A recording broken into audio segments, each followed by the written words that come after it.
క్రీస్తునందు ప్రేమైన నా యొక్క ఆత్మీయ సహోదరులందరికీ కూడా మన ప్రభు అయిన యేసుక్రీస్తు అతి పరిశుద్ధ నామమున శుభములు వందనములు. మనందరి ఆత్మలకు తండ్రి అయిన దేవునికి కృతజ్ఞతాస్తులు స్తోత్రాలు చెల్లించుకుంటున్నాను. పిల్లరా, మరొక మారు దేవుని యొక్క కృపా సన్నిధానంలో మనం ఇటు విధంగా కూడుకోవడానికి దేవుడు ఇచ్చిన ఇటు సమయాన్ని బట్టి దేవునికి కృతజ్ఞతలు. మరి అందరూ సంతోషంగా ఆనందంగా ఉన్నారని నేను నమ్ముకుంటున్నాను.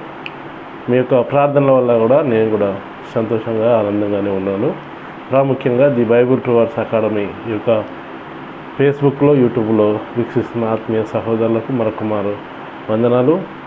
మరి ఈ యొక్క ఫేస్బుక్లో యూట్యూబ్లో వీక్షిస్తున్న మీరు ఇతరులకు షేర్ చేసి ఈ యొక్క క్లాసులు అనేకులకు తెలియపరిచే విధంగా ముందుకు సాగాలని క్రీస్తు ప్రేమను బట్టి మిమ్మల్ని అనుకుంటున్నాను. అదేవిధంగా మరి ఈ యొక్క అంశాలు ఈ యొక్క వ్యక్తుల గురించి కానీ, ఒక సంస్థల గురించి కానీ, ఒక సంఘాన్ని గురించి కానీ మాట్లాడేది కాదు, కానీ మరి పరిశుద్ధ గ్రంథంలో నుంచి అనేకమైన సత్య విషయాలు మాకు దేవుని కృప వల్ల తెలియడం వల్ల, క్రీస్తు ప్రేమ మమ్మల్ని బలవంతం చేయడం వల్ల ఈ యొక్క అంశాలను మేము ముందుకు తీసుకురావడం జరుగుతుంది.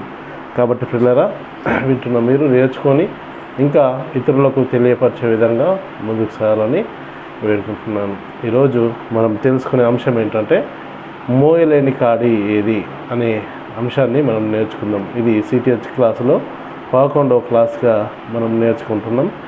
ఏది మోయలేని కాడి అనే అంశాన్ని మనము ఈరోజు ఒక ప్రత్యేకమైన అంశంగా నేర్చుకుందాం. పిల్లరా, ఏది అనేది ఈ అంశాన్ని గురించి నేర్చుకోవడానికి ప్రయత్నం చేద్దాం. ఈరోజు మరి అపోస్తలుడైన పౌలు బోధిస్తున్న సమయంలో ఆయన బోధనలో మనం పరిశీలించుకున్నట్టయితే పిల్లరా, ఆయన అనేకమైన పత్రికల్లో కానీ మరి ఆయన బోధలో కానీ ఆయన చేసిన బోధ ఏంటంటే, మరి ధర్మశాస్త్రాన్ని యేసుక్రీస్తు మరి ఈ లోకానికి వచ్చి కొట్టివేశాడని చెప్పేసి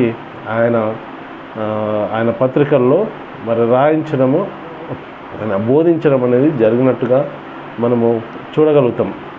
అలాంటి పరిస్థితుల్లో మరి ఇప్పటికి కూడా ఆయన ప్రకటిస్తూ ధర్మశాస్త్రము యేసుక్రీస్తు ఈ లోకానికి వచ్చి మరి ధర్మశాస్త్రాన్ని కొట్టివేశాడు అని చెప్పేసి చెప్తూ వెళ్తుంటే, సంఘాలకు బోధిస్తూ ఉంటే, ఆయన ఇలా వచ్చి బోధిస్తూ మరి పక్కకి వెళ్ళేసరికెళ్ళే మరి అక్కడ భిన్నమైన సువార్తను ఆ రోజుల్లో ప్రకటిస్తున్నట్టుగా మరి సంఘాల్లో చూడగలుగుతాం. అదే అందుకనే అంటూ ఉంటాడు, గలతీ సంఘాన్ని గురించి చెప్తూ ఉంటాడు, క్రీస్తు కృపను బట్టి మిమ్మల్ని పిలిచిన వారిని విడిచి భిన్నమైన సువార్త తట్టుకు మీరు ఇంత త్వరగా తిరిగిపోవటం చూడగా నాకు ఆశ్చర్యం కలుగుచున్నది.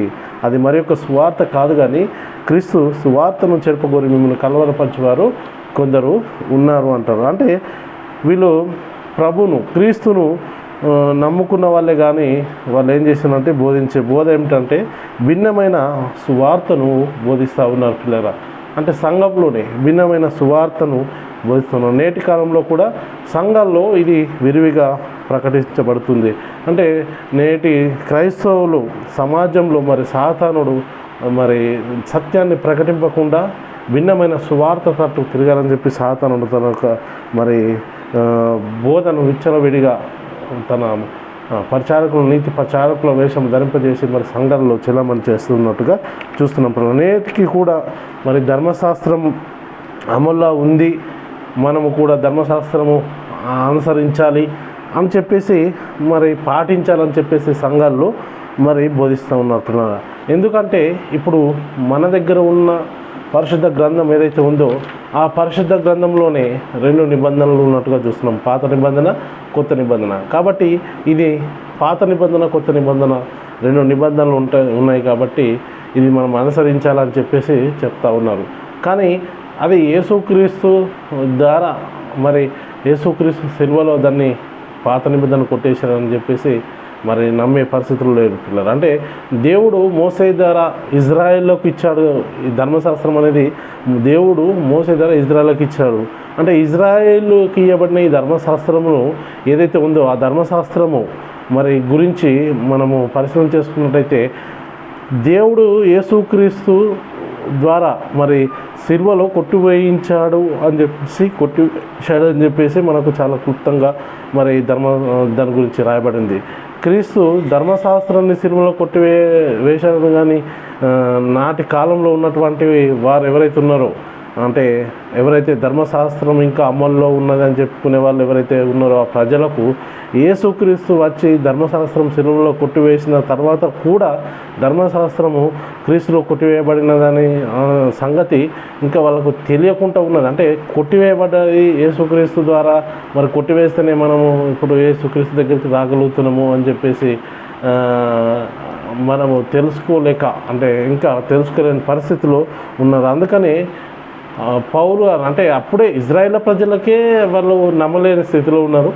ఇజ్రాయేల్ ప్రజలే నమ్మలేరు, ఎందుకంటే ధర్మశాస్త్రం యేసుక్రీస్తు తన వచ్చి సిలువలో కొట్టేశారని చెప్పేసి చెప్తా ఉంటే ఇజ్రాయేల్ ప్రజలే నమ్మలేరు. అందుకనే పౌలు గారు తన బోధలో వాపోతున్నాడు ఇజ్రాయేల్ ప్రజల గురించి. ఎందుకు ఏమని అంటే ఇక్కడ మనం చూసుకున్నట్టయితే ఇక్కడ కొరింథీయులకు రాసిన 2వ పత్రిక 3వ అధ్యాయము 14వ వచనంలో అక్కడ వారి గురించి, అంటే వారు ఆ పాత నిబంధన చదివినప్పుడల్లా ఆ ముసుగు వారిపైన నిల్చున్నాయని, వారి మనసులు కఠినమైనని చెప్పేసి అక్కడ పౌలు గారు ఆయన బోధలో మనకు చెప్తున్నట్టుగా మనం చూడగలుగుతాం పిల్లలు. అక్కడ చూసుకున్నట్టయితే కొరింథీయులకు రాసిన 2వ పత్రిక 3వ అధ్యాయం 14వ వచనం, మరియు వారి మనసులు కఠినమైనను గనుక నేటి వరకు పాత నిబంధన చదువుతున్నప్పుడు అది క్రీస్తునందు కొట్టివేయబడినని వారికి తేటపరచబడక ఆ ముసుకే నిలిచి ఉన్నది. అంటే యేసుక్రీస్తునందు మరి కొట్టివేయబడ్డది అని పౌలు గారు ఇజ్రాయేల్ గురించి చెప్తా ఉన్నారు పిల్లరా. మరి మనసులు ఎలా కఠినమయ్యాయంటే, అంటే వారు ఇంకా పాత నిబంధన చదువుతున్నప్పుడల్లా మరి ఆ ముసుగు వారి అందు నిల్చున్నట. మరి మనసులు కఠినమయ్యాను, ఎందుకంటే నేటి వరకు పాత నిబంధన చదువుతున్నప్పుడు అది క్రీస్తునందు కొట్టివేయబడిన సంగతి వారికి తేటపరచబడక ఆ ముసుకే నిల్చున్నది. కనుకనే వారి మనసులు కఠినమైపోయాయని చెప్పేసి పౌలు గారు చెప్తా ఉన్నారు. వాస్తవానికి పౌలు బోధనను మనం పరిశీలన చేసినట్లయితే ధర్మశాస్త్రం అనేది క్రీస్తు నొద్దకు మనల్ని నడిపించుటకు బాలశిక్షుడుగానే ఉన్నాడు అని చెప్పేసి మరి పౌలు గారు ఆయన బోధలో ధర్మశాస్త్రం గురించి మరి చెప్తా ఉన్నాడు. ఏమంటున్నా అంటే మనల్ని క్రీస్తు దగ్గరికి నడిపించడానికి బాలశిక్షగా ఉన్నది అని చెప్పేసి మరి ధర్మశాస్త్రం గురించి చెప్తా ఉన్నాడు. ఎక్కడ అంటే గలతీయులకు రాసిన పత్రిక 3వ అధ్యాయము 24 నుంచి చూసుకున్నట్టయితే, కాబట్టి మనము విశ్వాసం మూలమున నీతిమంతులమని తీర్చబడినట్లు క్రీస్తు నొద్దకు మనల్ని నడిపించుటకు ధర్మశాస్త్రం మనకు బాలశిక్షుడాయను, అయితే విశ్వాసము వెల్లడాయను గనుక ఇక బాలశిక్ష కింద ఉన్నాము అని చెప్పేసి అంటుండ్రు. ఎప్పుడైతే మనం ఒక్కసారి ఆలోచించండి, మనము స్కూల్లో మన పిల్లల్ని వేసినామనుకోండి, అప్పుడు బాలశిక్షగా ఉంటాడు, యూకేజీ ఎల్కేజీ ఇట్లా ఉంటుంది కదా. అట్లా ఉన్నప్పుడు ఈ బాలశిక్ష అయిన తర్వాత కూడా మళ్ళీ ఇయర్ పోతే మళ్ళీ అదే అంటే నడుస్తుంది. దాని నుండి మరి వాళ్ళు అంతలు ఎదుగుతూ ఉంటారు. అలాగే మనల్ని క్రీస్తు దగ్గరికి నడిపించుటకు బాలశిక్షురాయను అని చెప్పేసి ఇజ్రాయేల్ ప్రజలకు మరి ఆ కాలంలో పౌలు గారు బోధిస్తున్న బోధనలో మరి చెప్పబడుతుంది పిల్లరా. ఈ ధర్మశాస్త్రం ఎలాంటిదంటే రాబోచున్న మేళ్ళ ఛాయ కానీ నిజ స్వరూపం ఎవరిలో ఉంది? క్రీస్తులో ఉన్నది. ఈ ధర్మశాస్త్ర సంబంధమైన క్రియల మూలంగా ఏ మనుషులను దేవుని యొద్ద ఎదుట నీతిమంతులుగా తీర్చబడలేడు అని చెప్పేసి మరి పౌలు గారు చెప్తా ఉన్నారు. ఇంత చెప్పినా కానీ మరి ఆ కాలంలో ఉన్నటువంటి ప్రజలు అనగా ఇజ్రాయిల్ మనసులు ఏమైపోయినట్టే కఠినమైపోయినాను. ఆ కాలంలో పౌలు ధర్మశాస్త్రం క్రీస్తునందు కొట్టివేయబడినది అని, ఇంకా ధర్మశాస్త్రము సంబంధమైన క్రియలు జరిగించాల్సిన అవసరం లేదని చెప్పేసి మోషే మనకు ఇచ్చినటువంటి ఆచరణను ఆచరించవలసిన అటువంటి అవసరం లేదని చెప్పేసి చెప్తా ఉంటే, ఇంకా మనము ధర్మశాస్త్రము అనుసరించాలని చెప్పేసి నేటి క్రైస్తవులు అనబడుతున్న వారు ఇంకా చెప్తా ఉన్నారు. ఎందుకంటే ధర్మశాస్త్రం ఇంకా అమల్లో ఉంది అనేసి ఆనాటి ప్రజలైనటువంటి ఇజ్రాయేలు యూదులు చెప్తా ఉన్నారు. అది అప్పుడు ఉంది, ఇప్పుడు కూడా అలాగే మరి నేటి క్రైస్తవులు కూడా చెప్తున్న మాట పిల్లరా. అయితే మరి పౌలు గారు దీని గురించి బోధిస్తున్న బోధ ఏంటంటే పిల్లరా, రోమీయులకు రాసిన పత్రిక 3వ అధ్యాయము 21వ వచనము చూసుకున్నట్టయితే అక్కడ మరి పౌలు గారు చాలా స్పష్టంగా చెప్తున్నారు. ఇట్లుండగా ధర్మశాస్త్రమునకు వేరుగా దేవుని నీతి బయలుపరచబడుతున్నది. అంటే ధర్మశాస్త్రానికి వేరుగా మరి దేవుని యొక్క నీతి బయలుపరుచున్నది. దానికి ధర్మశాస్త్రమును ప్రవక్తల వచనమును సాక్ష్యం ఇచ్చుచున్నాయని చెప్పేసి మరి చెప్తా ఉన్నాడు. ఇంకా మనం చూసుకున్నట్టయితే రోమిలకు రాసిన పత్రిక 3వ అధ్యాయం 28వ వచనము, కాగా ధర్మశాస్త్ర సంబంధమైన క్రియలు లేకుండా విశ్వాసం వలనే మనము నీతిమంతులుగా తీర్చబడుచున్నారని ఎంచుచున్నాము అని చెప్తారు. ఏంటంటే ప్రియులారా, కాగా ధర్మశాస్త్ర సంబంధమైన క్రియలు లేకుండా ఇప్పుడు ఎలా నీతిమంతులుగా తీర్చబడుతున్నామని చెప్తా ఉన్నాడు పౌలు గారు అంటే, ధర్మశాస్త్ర సంబంధమైన క్రియలు లేకుండా విశ్వాసం వలనే మనుషులు నీతిమంతులుగా తీర్చబడుచున్నారని ఎంచుచున్నాము అని చెప్పేసి చెప్తా ఉన్నాడు. ఇదే మాట ఇంకా మనం చూసుకున్నట్టయితే రోమిలకు రాసిన పత్రిక 3వ అధ్యాయము 26వ వచనంలో కూడా చెప్తా ఉన్నాడు. పిల్లరా జాగ్రత్తగా గమనించండి. అక్కడ కూడా క్రీస్తు యేసు రక్తం నందలి విశ్వాసం ధరం ఆయనను కరుణాధారముగా బయలుపరచెను. దేవుడిప్పటి కాలమందు తన నీతిని కనపరచు నిమిత్తము తాను నీతిమంతులను యేసునందు విశ్వాసం గల వారిని నీతిమంతులుగా తీర్చువాడునై ఉండుటకు ఆయన అలాగు చేశను అని చెప్పేసి అంటున్నాడు. చూడండి పిల్లరా, అంటే యేసు క్రీస్తునందును మనము క్రీస్తునందు విశ్వాసం వలన మనము మరి నీతిమంతులుగా తీర్చబడుతున్నాము. ఇంత చెప్పినా కూడా ఆ కాలంలో ఉన్నటువంటి ప్రజలకు అర్థం కాలేదు. అప్పటి కాలంలో ఉన్నటువంటి ప్రజలకే కాదు, కానీ ఇప్పటి కాలంలో నేను క్రైస్తవుని అని పిలువబడుతున్న వారి లాంటి ప్రజలకు కూడా దీని గురించి అర్థం కావడం లేదు. అలాంటి పరిస్థితులు మనము మరి సంఘాల్లో చూస్తూ ఉన్నాం. అయితే గమనించాల్సిన విషయం ఏమిటంటే పిల్లరా, ఆ కాలంలో ఉన్నటువంటి ప్రజలకు పౌలు గారు సువార్తను ప్రకటించినప్పుడు చాలామంది అన్యజనులు మరి యేసుక్రీస్తునందు విశ్వాసం ఉంచారు. అన్యజనులు యేసుక్రీస్తునందు విశ్వాసం ఉంచితే ఏం జరిగిందంటే, అక్కడ ఏం చేయాలని చెప్పేసి అంటున్నారంటే, మరి యేసుక్రీస్తులు మరి క్రీస్తులోనికి రావాలంటే ఏం చేయాలి? వాళ్ళు బాప్తిసం పొందాలా, లేకుంటే సున్నతి చేయించుకోవాలా, ఏం చేయించుకోవాలి అనేది కావాలి. అంటే పిల్లరా, మనకు అర్థం కావాలంటే అప్పటి కాలంలో ఉన్నటువంటి ప్రజలు అంటే యూదులు, ఇజ్రాయిల్లో ఏం చేసినంటే దీని విషయమై చెప్తున్నటువంటి మాట ఏంటంటే, పౌలు గారు మరి సువార్త ప్రకటిస్తూ వస్తున్నప్పుడు ఆయనకు ఎదురైన కొన్ని సమస్యలు మనం చూడగలుగుతాం. పిల్లరా, మరి ధర్మశాస్త్రం గురించి, సున్నతి గురించి ఏం చెప్తా ఉన్నాడు అనేది మనము వాక్యంలో మనం తెలుసుకోగలుగుతాం. పిల్లరా, అపొస్తలుడైన పౌలు చేసేటువంటి పరిచర్యను మనము కొద్దిగా చదువుకున్నట్టయితే దాని గురించి మనకు అర్థమవుతుంది. పిల్లరా, అపొస్తల కార్యము 14వ అధ్యాయంలో మనం చూసుకున్నట్టయితే 14వ అధ్యాయం 24 నుంచి 28 వచనంలో అక్కడ పౌలు యొక్క పరిచర్యను గురించి మనం చూడగలుగుతాం. అక్కడ తర్వాత పిసిదియా దేశమంతటా సంచరించి పంపులియాకు వచ్చిరి, మరియు పెర్గాలో వాక్యము బోధించి అతాలియాకు దిగి వెళ్ళిరి. అక్కడి నుండి ఓడ ఎక్కి తాము నెరవేర్చిన పని నిమిత్తము దేవుని కృపకు అప్పగింపబడిన వారై మొదట బయలుదేరిన అంతియోకయకు తిరిగి వచ్చిరి. వారు వచ్చి సంఘమును సమకూర్చి దేవుడు తమకు తోడై ఉండి చేసిన కార్యములన్నీ అన్యజనులు విశ్వసించుటకు ఆయన ద్వారము తెరిచిన సంగతిను వివరించిరి. అంటే దేవుడు ఏ విధంగా ద్వారం తెరిచిండో దీని గురించి మరి అక్కడ సంఘస్థులను అందరినీ పిలిపించి వారికి చెప్తా ఉన్నాడు. పిమ్మట వారు శిష్యుల యొద్దకు బహుకాలము గడిపిరి. ఇలా మరి అప్పటికి మరి పౌలు గారు చెప్తున్న సువార్త ఏంటంటే, యేసుక్రీస్తులోనికి రక్షణ, యేసుక్రీస్తులోనే రక్షణ. అంటే ఏం చెప్తా ఉన్నాడు? యేసుక్రీస్తులో రక్షణ, యేసుక్రీస్తులోనే పాప క్షమాపణ, నిత్య జీవము అని సువార్త ప్రకటించుతున్నట్టుగా మనము చూడగలుగుతాం. పిల్లరా, అలాంటి సమయంలో అక్కడ కొన్ని విషయాలు జరుగుతూ ఉన్నది. పిల్లరా, ఏం జరుగుతున్నదంటే ఇక్కడ మనం చూసుకున్నట్టయితే 15వ అధ్యాయము 1వ వచనం మనం చూసుకున్నట్టయితే అపొస్తల కార్యము 15వ అధ్యాయము 1వ వచనం, కొందరు యూదా నుండి వచ్చి మీరు మోసే నియమించిన ఆచారం చొప్పున సున్నతి పొందితేనే కానీ రక్షణ పొందలేరని సహోదరులకు బోధించిరి. ఇక్కడ మరి కొందరు వచ్చినట్ట. ఎక్కడి నుంచి వచ్చిన వీళ్ళు? యూదా నుండి వచ్చి మీరు మోసే నియమించిన ఆచారము చొప్పున సున్నతి పొందితేనే కానీ రక్షణ పొందలేరని మరి అక్కడ బోధించున్నట్టుగా మనం చూస్తున్నాం. అంటే అప్పటికే పౌలు గారు ఏమని బోధించారు?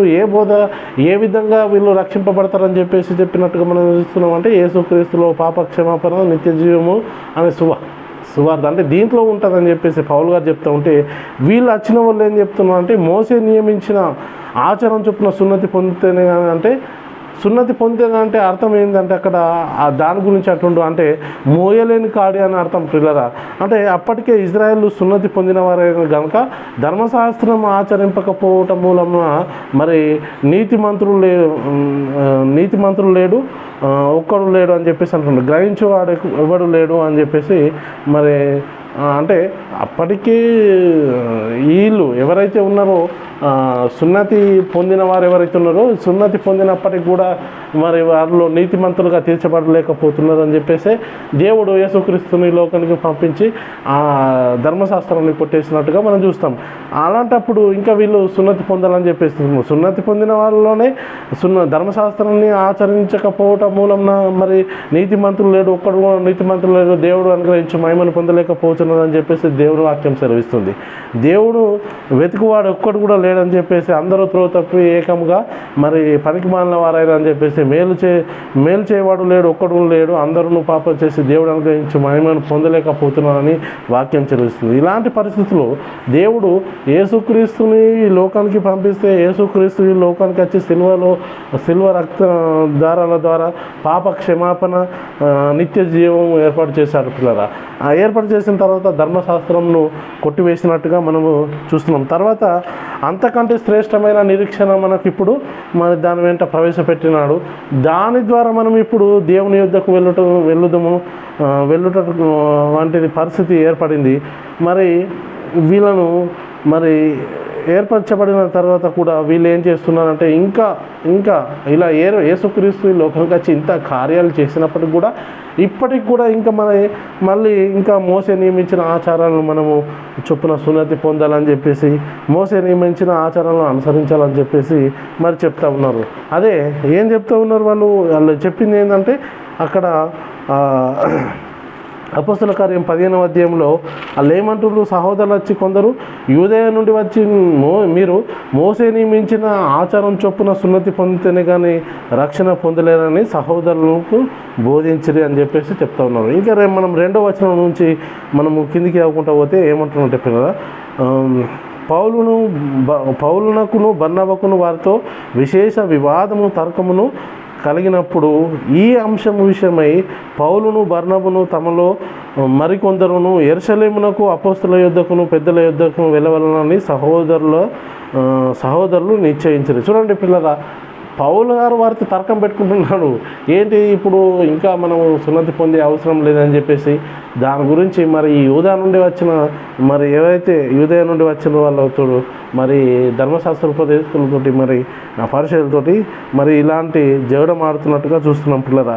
ఇంకా మనం 3వ వచనం, కాబట్టి వారు సంఘం వలన సాగనంపబడి పెనికియే సమరయ దేశముల ద్వారా వెళ్ళుచు అన్యజనులు దేవుని వైపు తిరిగిన సంగతి తెలియపరిచి సహోదరులందరికీ మహా సంతోషం కలగజేసి వారు యెరూషలేమునకు రాగా సంఘపు వారును అపోస్తలును పెద్దలను వారిని చేర్చుకొనిరి. దేవుడు తమకు తోడై ఉండి చేసినవన్నీ వారు వివరించిరి.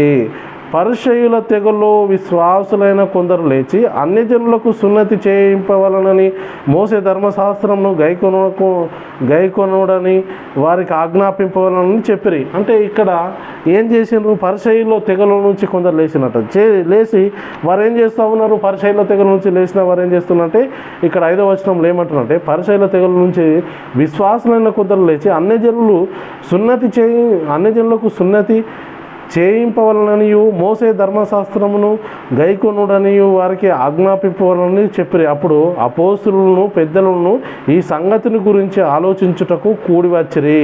బహుతర్కము జరిగిన తర్వాత పేతురు లేచి వారితో ఇట్లా అంటే వీళ్ళు ఏమనుకుంటున్నారు, నేను ఇప్పుడైతే మనకు కావాల్సినది వీళ్ళు ఏమంటున్నారంటే పరిచయాలు వారికి సున్నతి చేయించాలి, కంపల్సరీ సున్నతి చేయించాలని మరి వాళ్ళు చెప్తా ఉన్నారు. ఇంతకీ ఎవరైతే ఈ పరిసయ్యులు సున్నతి చేయించాలని చెప్పేవారు మరి వీళ్ళు బాప్తిసం ద్వారా వచ్చిందంటారా, మరి సున్నతి ద్వారా వచ్చిన సంఘంలోకి? అంటే వీరు బాప్తిసం ద్వారా వచ్చిన వాళ్ళైతే సున్నతి చేయించుకోమని చెప్పేవారు కాదు. మరి వీరు ఎలా వచ్చిండ్రు మరి మనం తెలుసుకోవాల్సిన అవసరం ఉంది. పిల్లలారా ఒక్కసారి మరి అప్పుడు ఏం జరిగింది, 7వ వచనం, సహోదరులారా 6 మంది అన్యజనులు నా నోట సువార్త వాక్యము విని విశ్వసించులాగున మీలో నన్ను దేవుడు ఏర్పరచుకున్నానని మీకు తెలియను. మరియు ఇక్కడ చెప్తా ఉన్నాడు, మరియు హృదయములను ఎరిగిన దేవుడు మనకు అనుగ్రహించినట్టుగానే వారికి పరిశుద్ధాత్మను అనుగ్రహించి వారిని గురించి సాక్ష్యం ఇచ్చెను అని చెప్తూ, వారి హృదయములను విశ్వాసం వలన పవిత్రపరిచి మనకును వారికి ఏ భేదము కనపరచలేదు గనుక అని చెప్పేసి అంటుండు. అంటే మనకును వారికి ఏ భేదమును కనపరచలేదు ఉన్నటువంటి మరి ఈ వచనాలను మనము పరిశీలన చేసుకున్నట్లయితే పరిశీలన తెగలు విశ్వాసులైన కొందరు అంటే సంఘంలో చేర్చబడిన వారు వీళ్ళు మరి వచ్చి ఇక్కడ సంఘ పెద్దలతోటి మరి మాట్లాడుతుండ్రు. సంఘంలో చేర్చబడిన వారు సున్నతి పొందాలని ఎందుకు చెప్తున్నారంటే దేవుడు అప్పటికే మరి సున్నతి పొందాలా వద్దా అని చెప్పేసి సున్నతి పొందాలని చెప్పేసి పేతురు దగ్గరికి వస్తున్నాడు. పేతురు మరి వారికి మనకు ఏ భేదం లేదు అని చెప్తా ఉన్నాడు. ఎందుకు మరి ఇక్కడ 8వ వచనం, మరియు హృదయములను ఎరిగిన దేవుడు మనకు అనుగ్రహించినట్టుగానే వారికి పరిశుద్ధాత్మ అనుగ్రహించును, వారిని గురించి సాక్ష్యం ఇచ్చును, వారి హృదయములను విశ్వాసములను పవిత్రపరిచి మనకును వారికి ఏ భేదము కనపరచలేదు అని చెప్పేసి చెప్తున్నాడు. అంటే ఈయనకు ఇంతకు ముందే మరి దేవుడు అపొస్తలుడైన పేతురుకు మరి అక్కడ ఆయనకు చతుష్పాద జంతువుల్ని కనపరిచి అక్కడ నిషేధింపదగినది ఏది కూడా లేదని చెప్పేసి ఆయనకు ఒక సూచనగా చూపించినట్టుగా మనకు అపొస్తల కార్యం 10వ అధ్యాయం 9 నుంచి 22 వచనాల్లో మనకు రాయబడి ఉంటుంది. అది చదువుకుంటే అర్థమవుతుంది. ఇవన్నీ కూడా మరి అదే దేవుడు పక్షపాతి కాడు అని చెప్పేసి పేతురు గారు అంటాడు. యేసుక్రీస్తు అందరికీ ప్రభువు అని చెప్పేసి మరి లేఖనములు చెప్పుచున్నాయని చెప్పేసి చెప్తా ఉంటాడు. పిల్లలు అన్యజనుల వలన ఇజ్రాయేళ్లకు ఏ భేదము లేదని చెప్పేసి చెప్తా ఉంటాడు. చెప్తూ ఆయన ఏమంటున్నాడు, అందుకనే నా ద్వారా ముందుగా వచ్చిండు ఆయన పేతురు గారు మరి ఒక మాట చెప్తా ఉన్నారు. పిల్లరా ఒక మాట అక్కడ అపోస్తులకు అంటే అక్కడ వచ్చిన పరిచయల తెగతోటి ఒక మాట చెప్తా ఉన్నాడు. ఏంటి అంటే 10వ వచనంలో మనం చూసుకుంటే అపోస్తుల కార్యము 15వ అధ్యాయం 10వ వచనం మనం చూసుకుంటే పరిశీలన చేసుకుంటే గనుక మన పితరులైనను మనమైనను మోయలేని కాడిని శిష్యుల మెడ మీద పెట్టి మీరెందుకు దేవుణ్ణి శోధించుచున్నారు. పిల్లరా ఏమంటున్నాడంటే ఈ ధర్మశాస్త్రము వీరు అంటే మోయలేని కాడి ఏది ఇప్పుడు అంటే ధర్మశాస్త్రము సున్నతి పొందించడము ఎందులోనే ధర్మశాస్త్ర సంబంధమైన కార్యములు వీరితో చేయించి మోయలేని కాడి వారి మీద మోపి ఎందుకు మీరు దేవుణ్ణి శోధిస్తున్నారు. ఎవరిని శోధిస్తున్నారు? వీళ్ళని కాదు శోధించేది, వీళ్ళు వ్యక్తుల్ని శోధిస్తున్నారు అనుకుంటున్నారు, కానీ దేవుణ్ణి మీరు శోధిస్తున్నారు అని పేతురు గారు చెప్తా ఉన్నారు. చాలా జాగ్రత్త అయ్యారండి అక్కడ. కనుక మన పితరులను మనమైనను మోయలేని కాడి శిష్యుల మెడ మీద పెట్టి మీరెందుకు దేవుణ్ణి శోధించుచున్నారు. ఇంతకీ మోయలేని కాడేమి మరి శిష్యుల మెడ మీద పెట్టింది ఏంటి కాడి మెడ మీద పెట్టిన కాడి శిష్యుల మెడ మీద పెట్టింది ఎవరు పెట్టినారు, ఏం చేయాలని చెప్తున్నారు అంటే దేన్ని ఆచరించాలని చెప్తున్నారు. పరిచర్యల యొక్క తెగల నుంచి వచ్చిన వారు ఎక్కడ 15వ అధ్యాయం 5వ వచనంలో ఏమంటారు వాళ్ళు అంటే పరిచర్యల తెగల నుంచి విశ్వాసులైన కొందరు లేచి అన్ని జనులకు సున్నతి చేయింపవాలని మోసే ధర్మశాస్త్రం గైకొనుడని వారికి ఆజ్ఞాపింపవాలని చెప్పి వారికి ఆజ్ఞాపించాలి. ఏమని? వారు మోసే ధర్మశాస్త్రం చొప్పున వాళ్ళకు సున్నతి చేయించాలి కంపల్సరిగా అని చెప్పేసి పారిసయ్యుల తెగల నుంచి వచ్చిన వారు కోరుకుంటున్నారు. అంటే ఇక్కడ అంటే వీళ్ళ ఆలోచన ప్రకారం సున్నతి చేయించుకోవాలి, సున్నతి చేయించుకుంటేనే కానీ రక్షణ లేదని వాళ్ళు చెప్తున్నట్టుగా మనకు అర్థమవుతుంది. ఇంకా మనకు ఇక్కడ అపొస్తల కార్యము 15వ అధ్యాయము 1వ వచనంలో కూడా ఏమంటున్నారంటే ఇంకా మనం చూస్తే అక్కడ కొందరు యూదేయ నుండి వచ్చి మీరు మోసే నియమించిన ఆచారం చొప్పున సున్నతి పొందితేనే కానీ రక్షణ పొందలేరని సహోదరులకు బోధించిన అంటే వీళ్ళు ఏం చెప్తా ఉన్నారు, సున్నతి పొందితేనే కానీ రక్షణ లేదని చెప్పి. అంటే ఏ బోధ ఇది అంటే భిన్నమైన బోధ, ఇదే భిన్నమైన బోధ. ఈ బోధన గురించి పౌలు గారు చాలా వాపోతూ ఉన్నాడు. ఏంటంటే భిన్నమైన బోధ, క్రీస్తు కృపను బట్టి మిమ్మల్ని పిలిచిన వారిని పిలిచి భిన్నమైన సువార్త తట్టుకు మీరు ఇంత త్వరగా తిరిగిపోవడం చూడ నాకు ఆశ్చర్యం కలుగుతున్నది. అది మరొకటి కాదు కానీ క్రీస్తు సువార్తను చెప్పుకొని మిమ్మల్ని కలవరపరచు వారు కొందరు ఉన్నారని చెప్పేసి అందుకంటుండే. ఇక్కడ మనం చూసినట్లయితే శిష్యుల మెడ మీద పెట్టినది ఏమిటంటే మోయలేని కాడి. మెడ మీద పెట్టడం అంటే ఏంది? నిజంగా ఒక కాడి తీసుకొచ్చి మెడ మీద పెట్టడమా అంటే అలా కాదు. కానీ ఏమైందంటే పిల్లరా యేసుక్రీస్తు వారు ఆల్రెడీ మరి ధర్మశాస్త్రాన్ని కొట్టివేశాడు.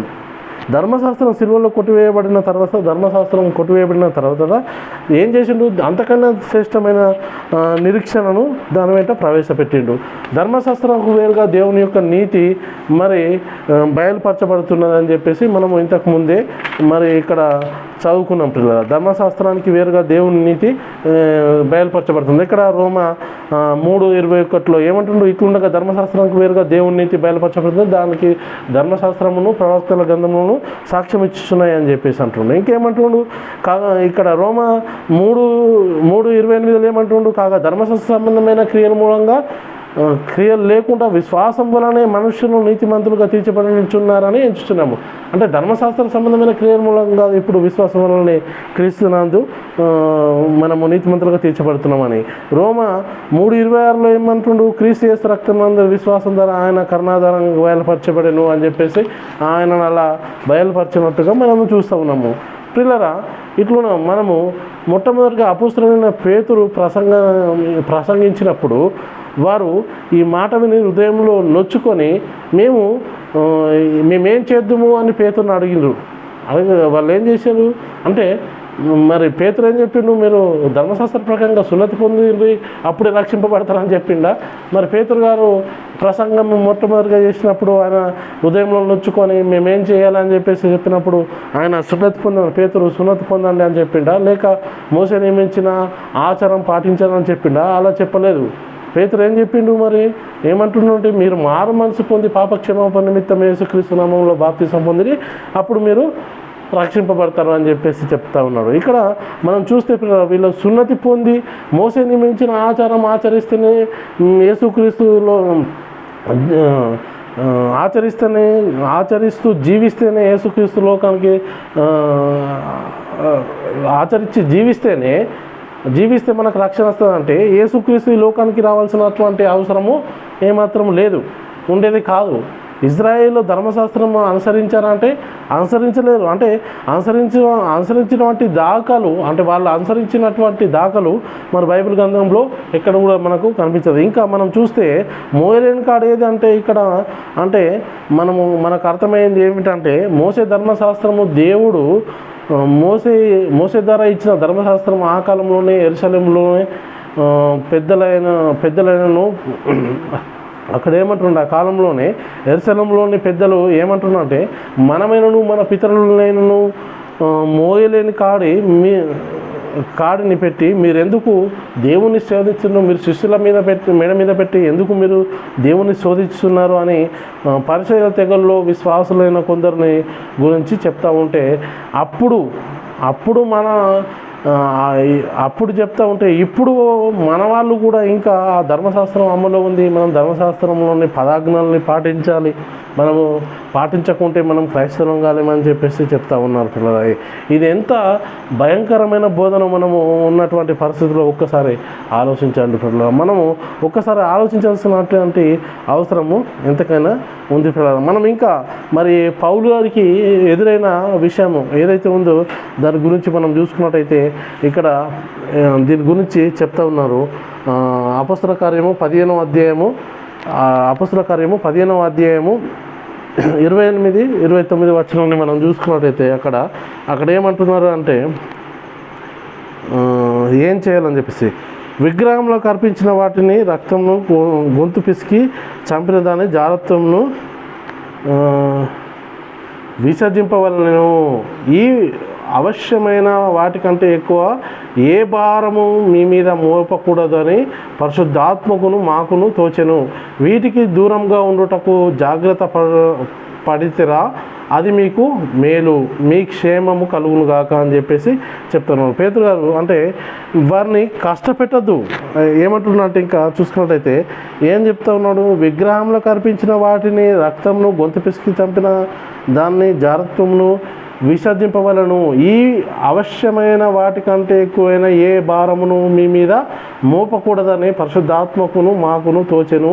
వీటికి దూరంగా ఉండుటకు జాగ్రత్త పడితేరా అది మీకు మేలు, మీకు క్షేమము కలుగునుగా అని చెప్పేసి అంటున్నాడు. ఇంకా మనము 19వ వచనాన్ని చూసుకున్నట్టయితే 19వ వచనంలో ఏమంటుంటే, కాబట్టి అన్ని జనుల నుండి దేవుని వైపు తిరుగుచున్న వారిని మనము కష్టపెట్టక అని చెప్తున్నాం. అన్ని జనుల నుండి దేవుని వైపు తిరుగుతున్న వారిని కష్టపెట్టక ఈ ఆజ్ఞలు ఇవ్వాలని చెప్పేసి మరి పేతురు గారు మొదటి చెప్తా ఉంటే, మరి కష్టపెట్టద్దు, మనమైనను మన పితరులైన మోయలేని కాడిని శిష్యుల మీద మెడ మీద పెట్టవద్దని మరి చెప్తా ఉంటే, మరి ఇంకా అంటే మోసే నియమించిన ధర్మశాస్త్రాన్ని అనుసరించాలని కానీ పాటించాలని కానీ సున్నతి చేయించుకోవాలని చెప్పి కానీ చెప్పటం కానీ మనం వారి మెడ మీద పెట్టవద్దని పౌలు గారు చెప్తున్నారు, మరి పేతురు గారు చెప్తూ ఉన్నారు.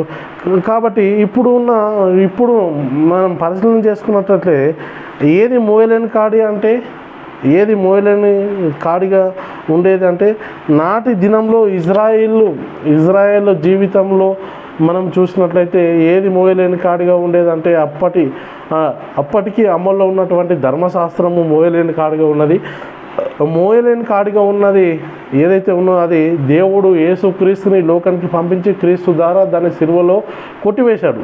కొట్టివేయబడిన తర్వాత కూడా ఇంకా ఆ ముసుకే వారి మీద నిలిచి ఉందంట. ఆ ముసుకే వారి మీద నిలిచి ఉన్నట్టుగా మనము చూస్తూ ఉన్నాం పిల్లరా.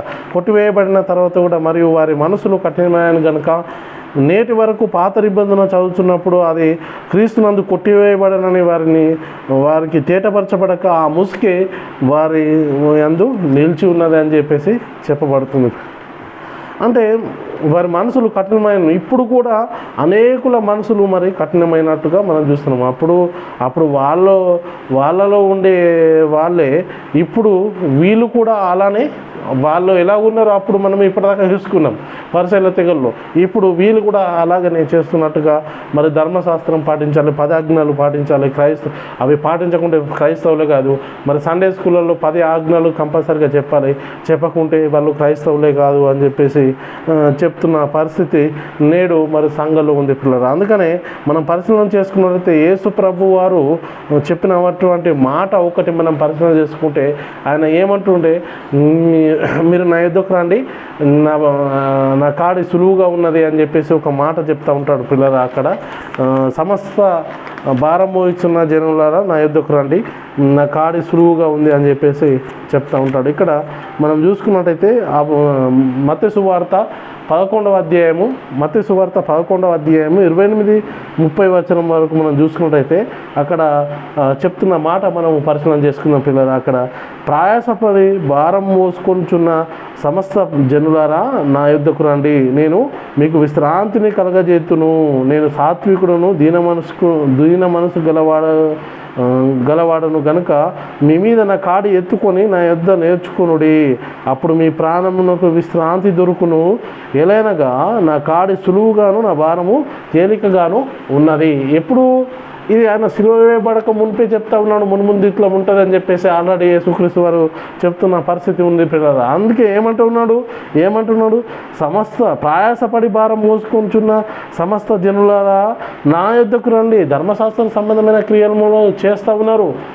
చేస్తున్నప్పటికి కూడా ఏమవుతుంది, ధర్మశాస్త్రము ఇప్పుడు నరహత్య వ్యభిచరింపకూడదు అని చెప్పిన వాడు నరహత్య చేసిన వాడైనకు ఆజ్ఞలన్నీ పాటించి ఒక ఆజ్ఞ విషయంలో మరి పాటించకపోయినా కానీ ఆజ్ఞ అన్ని విషయంలో అతిక్రమించిన వాడవుతాడు. కాబట్టి ఏమంటున్నాడు, సమస్త భారము మోసుకుంటున్న మరి ఇక్కడ యేసుక్రీస్తు చెప్తున్న మాట, ప్రయాసపడి భారం మోసుకుంటున్న సమస్త జనులారా నా యొద్దకు రండి, నేను మీకు విశ్రాంతిని కలగజేతును, నేను సాత్వికుడును దీన మనసు గలవాడను గనుక మీ మీద నా కాడి ఎత్తుకొని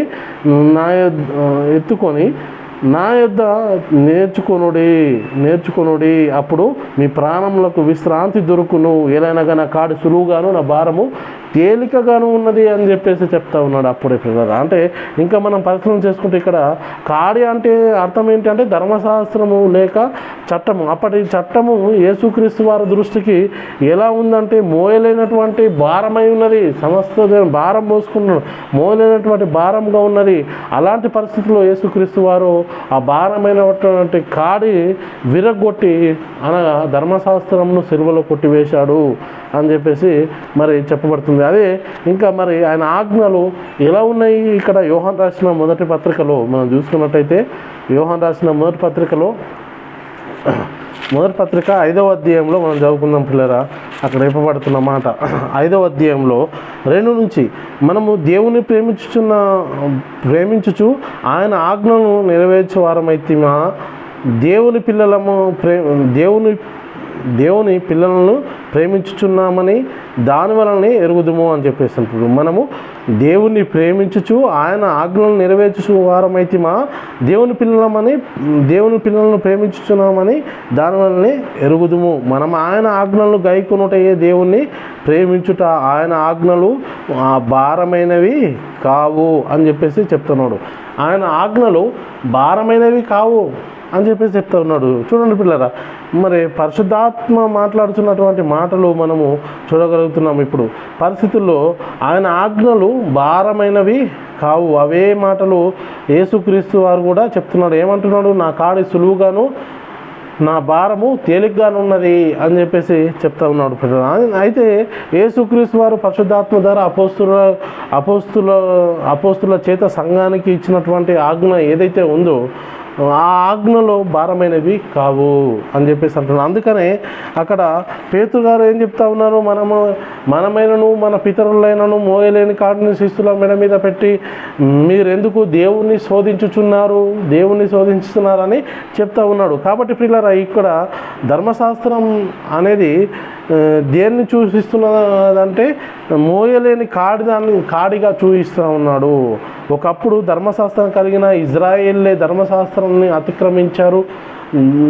అతిక్రమించడం ద్వారా అది వారికి మోయలేని కాడిగా ఉంది. కాబట్టి మనమైనను మన పితరులైనను మరి చేయలేని దాన్ని మనము శిశుల మీద పెట్టి దేవుని ఎందుకు శోధించడం అని చెప్పేసి పేతురు గారు చెప్తున్నట్టుగా చూస్తున్నాం పిల్లరా. మరి కాడిగా ఉండడం అంటే వారందరి విషయంలో ఏం జరిగింది, ఎలా ఉన్నదంటే లేఖనాలు అందరినీ పాపంలో బంధించినట్టుగా మనము చూడగలుగుతాం పిల్లరా. ఇక్కడ మరి చూసుకున్నట్టయితే ఇక్కడ గలతీయులకు రాసిన పత్రికలో ఆజ్ఞలన్నీ నెరవేర్చి ఒక ఆజ్ఞ విషయంలో అతిక్రమించిన ఆజ్ఞలను కూడా అతిక్రమించినట్టుగానే అవుతుంది. కాబట్టి వారిని ఏం చేసింది? పాపము బంధించింది అని మనకు వాక్యం సెలవిస్తుంది. ఇక్కడ గలతీయులకు రాసిన పత్రిక 3వ అధ్యాయము 22-23 వచనాలు మనం చూసుకుంటే, యేసుక్రీస్తునందలి విశ్వాసం మూలంగా కలిగిన వాగ్దానము విశ్వసించు వారికి అనుగ్రహించబడినట్లుగా లేఖనం అందరినీ పాపంలో బంధించెను. విశ్వాసం వెల్లడి కాక ఇక ముందుకు బయలుపరచబడబోవు విశ్వాసము అవలంబింపవలసిన వారముగా చెరలో ఉంచబడినట్టుగా మనము ధర్మశాస్త్రముకు లోనైన వారైతిమి అని చెప్పేసి అంటుండు.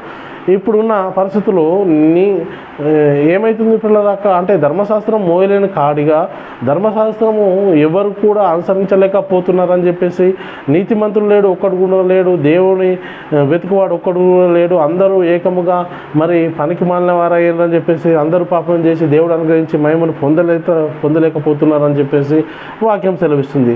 ఇంకా మనము మరి ఇదే పరిస్థితుల్లో మనం ఒకప్పుడు పౌలు గారు మరి చెప్తున్న మాట మనం చూసుకున్నట్టయితే రోమిలకు రాసిన పత్రికలో మనం చూసుకున్నట్టయితే 6వ అధ్యాయంలో 17-19 వచనాన్ని మనం చదువుకుంటే అక్కడ మీ పాపమునకు దాసులై ఉంటుంది కానీ ఇక్కడ రోమిలకు రాసిన పత్రిక 6వ అధ్యాయము 17-19 వచనం వరకు, మీరు పాపమునకు దాసులై ఉంటుంది కానీ ఏ ఉపదేశ క్రమమునకు మీరు అప్పగింపబడితిరో దానికి హృదయపూర్వకంగా లోబడిన వారై పాపం నుండి విమోచింపబడి నీతికి దాసులైతిరి.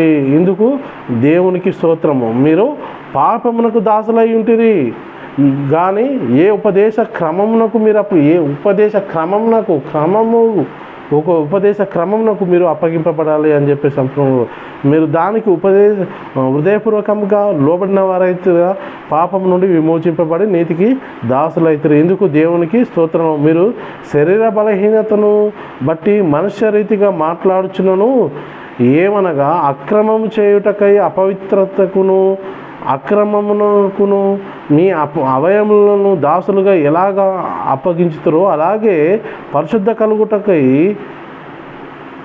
ఇప్పుడు మీ అవయములను నీతికి దాసులుగా అప్పగించుడి అని చెప్పేసి చెప్తా ఉన్నారు పిల్లలు. ఇప్పుడున్న పరిస్థితులు నీతికి సాధనములకు అప్పగింపబడినటువంటి మనము ఇంకా ధర్మశాస్త్రములు మరి అమల్లో ఉన్నదని చెప్పడము ఎంత విడ్డూరము ఒకసారి ఆలోచిస్తుంది. ధర్మశాస్త్ర ప్రకారంగా అన్ని జనుల నుండి రక్షింపబడిన విశ్వాసంలోనికి వచ్చినటువంటి వాళ్ళకు ఇంకా సున్నతి చేయించాలని మోసే నియమించిన ఆచారాల ప్రకారము గైకొనాలని చెప్పడం ద్వారా మరి ఎవరిని శోధిస్తున్నారు వీళ్ళు అంటే దేవుణ్ణి శోధిస్తున్నారు. ఇది నేను చెప్తులే, వాక్యం చెప్తుంది. అలా చెప్పడం వల్ల మీరు దేవుణ్ణి శోధిస్తూ ఉన్నారని చెప్పేసి మొదటి శతాబ్దంలోనే పరిశుద్ధాత్మ ప్రేరేపణ ద్వారా పౌలు గారు కానీ పేతురు గారు చెప్తున్నట్టుగా మనము అపొస్తలుల కార్యంలో చూడగలుగుతున్నాం పిల్లలు. ఇప్పుడున్న పరిస్థితుల్లో ఇంకా ధర్మశాస్త్రం అనుసరించాలి అని చెప్పేటటువంటి వారి యొక్క పరిస్థితి ఏంటి? మరి ధర్మశాస్త్రం అమలు ఉన్న కాలంలో పరిస్థితి ఏంటి, ఇప్పుడు పరిస్థితి ఏంటి అని దాని గురించి మనం వివరించుకుంటే పిల్లరా, ధర్మశాస్త్రము అంటే ధర్మశాస్త్రం అమల్లో ఉన్నటువంటి కాలంలో ఉన్న ఇజ్రాయిల్కు అన్ని జనులకు ఉన్నటువంటి పరిస్థితి ఏంటి, ఇప్పుడున్నటువంటి మరి యేసుక్రీస్తులోనికి బాప్తిసం పొందిన తర్వాత ఇప్పుడున్నటువంటి పరిస్థితుల్లో ఎలా ఉండేది అంటే ఇక్కడ పేతురు గారు మరి తనకు దేవుడు కనపరిచిన విషయాన్ని గురించి పేతురు గారు కొన్నేళ్ళు పిలిచినప్పుడు ఆయన గురించి ఒక విషయం చెప్తా ఉన్నాడు పిల్లరా. అంటే ఇక్కడ 10వ అధ్యాయంలో ధర్మశాస్త్ర ప్రకారంగా ఎలా ఉండేది, ఇప్పుడు ఎలా ఉన్నారు. అపొస్తలుల కార్యము 10వ అధ్యాయము 28-29 వచనం మనం చూసుకున్నట్టయితే అక్కడ ఏం చెప్తా ఉన్నాడంటే ఆయన అప్పుడు అతడు అన్యజాతి వారితో సహవాసం చేయుటకైనను అట్టి వారిని ముట్టుకున్నటైనను యూదునికి ధర్మం కాదని మీకు తెలియను. అంటే అన్యజనులను అంటే ఎవరైతే వీళ్ళు ఉన్నారో యూదులు, ఒకవేళ ఇంకా ధర్మశాస్త్రం అమల్లో ఉంది అని చెప్పుకునే వాళ్ళకు నేను చెప్తా ఉన్నాను, ఒకవేళ ఇంకా ధర్మశాస్త్రం అమల్లో ఉందనుకుంటే పేతురు గారు ఒక విషయం చెప్తున్నారు. ధర్మశాస్త్రము అమల్లో ఉంటే ఒకవేళ ఏం జరిగేదంటే అప్పుడు అన్యజాతి వారితో సహవాసం చేయటైనను అటు వారిని ముట్టుకున్నటైనను యూదునికి ధర్మం కాదని మీకు తెలియను. అయితే ఏ మనుషులను నిషేధింపదగిన వాడు అయినను అపవిత్రుడైనను చెప్పకూడదని దేవుడు నాకు చూపించి ఉన్నాడు. దేవుడు చతుష్పాద జంతువులను చూపించి పేతురుకి అది చూపించాడు. ఏ మనుషుడు కూడా ఇప్పుడు నిషేధింపబడిన వాడు కాదు. ఎందుకు అంటే యేసుక్రీస్తు సొంత కుమారుని పాప శరీరకంతో ఈ లోకానికి పంపించాడు. ఆ సిల్వలో మరి ఆ యొక్క ధర్మశాస్త్రం ఏది మన అన్ని జనులకు మరి యూదులకు ఇజ్రాయేళ్లకు ఏదైతే అడ్డుగోడగా ఉన్నది మధ్య గోడను మీకును మాకు ఉన్న మధ్య గోడను పడగొట్టాడు అని చెప్పేసి అని పౌలు గారు చెప్తా ఉంటే ఇంకా మరి అదే ఉన్నదని చెప్పేసి మరి నేటి జనాంగము చెప్తా ఉన్నారు. ఇంకా ఏమంటుండే ఇక్కడ దగినవాడు అపవిత్రుడని చెప్పకూడదని దేవుడు నాకు చూపించి ఉన్నాడు. కాబట్టి నన్ను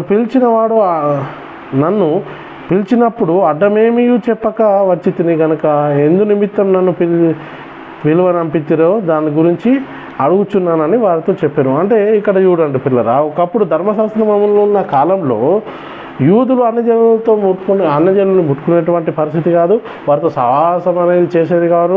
అయితే ఇప్పుడు ఏ మనుషులు కూడా నిషేధింపదగిన వాడు కాదు అని దేవుడు నాకు చూపించాడని పేతురు వివరిస్తూ ఉన్నాడు పిల్లలు. కాబట్టి ధర్మశాస్త్రం అమల్లో ఉన్న కాలంలో ఇజ్రాయేల్ ధర్మశాస్త్రం అనుసరించకపోవటం వలన మరి వారు పాపలుగా తీర్చబడ్డారు. మరి ఆ ధర్మశాస్త్రం నాడు వాళ్ళకే మోయలేని కాడిగా ఉన్నది.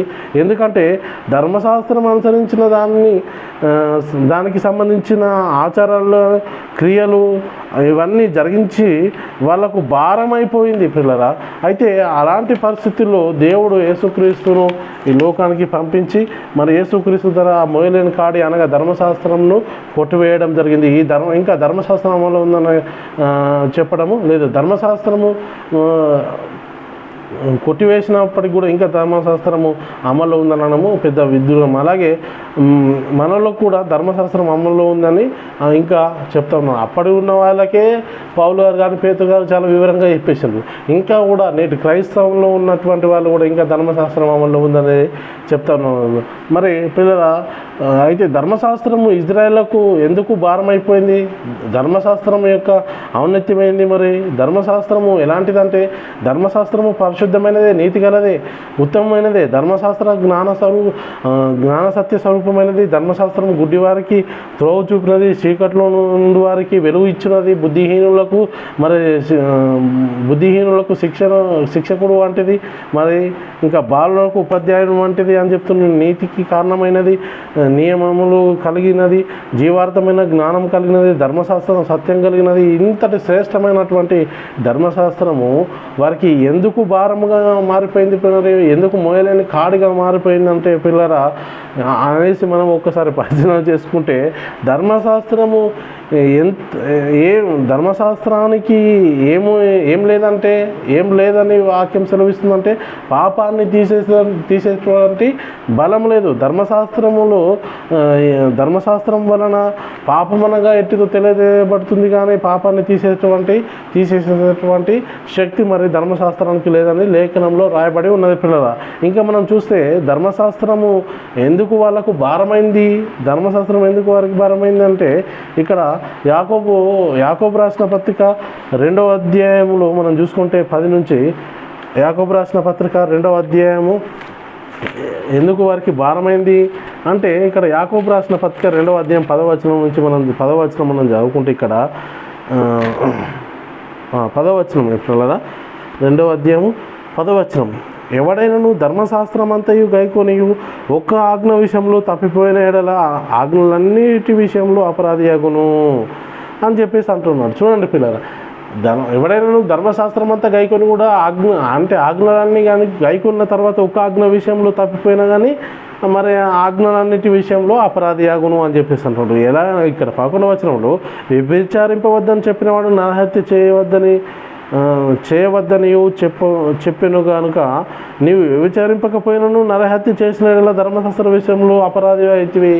చూడండి, వ్యభిచరింపవద్దని చెప్పినవాడు నరహత్య చేయొద్దు అని చెప్పినవాడు, నువ్వు వ్యభిచరింపకపోయినా కానీ నరహత్య చేస్తున్నావు, కాబట్టి నువ్వు ఆజ్ఞ విషయంలో ఏమవుతున్నావు అంటే అపరాధి అవుతున్నావు అని చెప్పేసి చెప్తా ఉన్నాడు. ఇంకా మనము గలతీలకు రాసిన పత్రికలో మనము చూసుకున్నట్టయితే 3వ అధ్యాయము 10వ వచనంలో, గలతీలకు రాసిన పత్రిక 3వ అధ్యాయంలో 10వ వచనం నుంచి మనం చూసుకున్నట్టయితే అక్కడ కూడా ఇదే మాట చెప్పబడుతున్న మాట మనం చూస్తున్నాం పిల్లలు. ఇక్కడ ధర్మశాస్త్రం నియమించిన క్రియల సంబంధులు అందరూ శాపమునకు లోనై ఉన్నారు. ఎందుకనగా చెప్తా ఉన్నాడు, ఎందుకు ధర్మశాస్త్ర గ్రంథమందు రాయబడిన విధులన్నీ చేయుటయందు నిలకడగా ఉండని ప్రతివాడును శాపగ్రస్తుడు.